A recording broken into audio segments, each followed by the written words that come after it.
मी 2025 कडून काय शिकले अशी छोटीशी सिरीज आजपासून तुमच्यासोबत शेअर करते.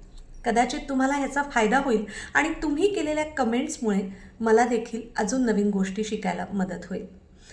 आज तुमच्यासोबत शेअर करते एक शिकलेली गोष्ट अशी की मी बऱ्याचदा असं मला ऑब्झर्व केलेलं आहे की मानसिक ताण जो आहे तो खूप दिवसभर काम केल्यामुळे येत नाही, तर एकाच वेळेला आपण कामही करतोय आणि मनामध्ये असंख्य विचार सुरू आहेत, ओव्हर थिंकिंग सुरू आहे, ह्यामुळे येतो. त्यामुळेच नवीन वर्षात मी ठरवलं आहे की कामाचा ताण आणि विचारांचा ताण ह्याच्यामध्ये बॅलन्स ठेवायचा. म्हणजेच काय, तर एका वेळेला एकाच गोष्टीचा विचार करायचा, त्या गोष्टीवर फोकस देऊन काम करण्याचा प्रयत्न करायचा.